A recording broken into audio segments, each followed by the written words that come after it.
जती रहंगा लाल के ते रोजो मोरता जान हथेली पौधों के बीर तब लड़ता जती रहंगा लाल के ते रोजो मोरता जान हथेली पौधों के बीर तब लड़ता जन को ते बीर को डबल कइले बाय उहे तिरंगा के एडीएम के सिंह भाई बड़ा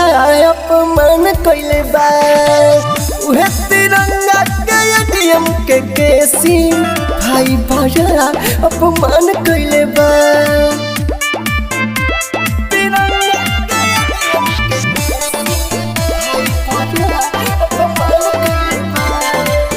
Singing by JP Allrounder.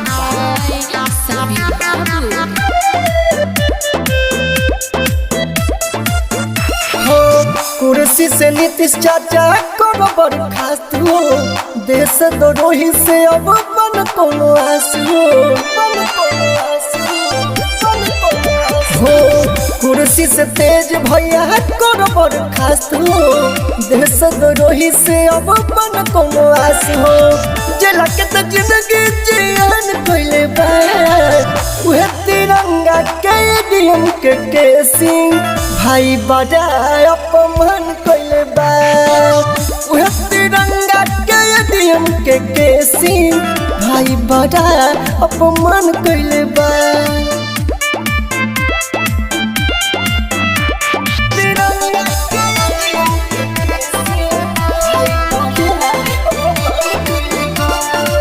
Singing by JP Allrounder.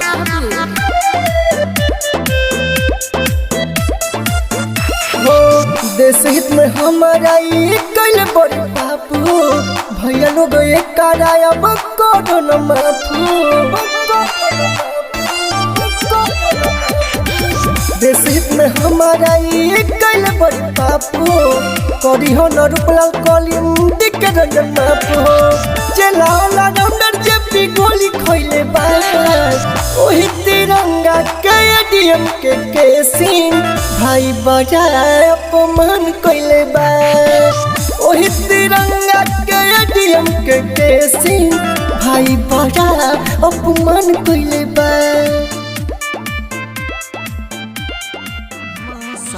Music खजवारा।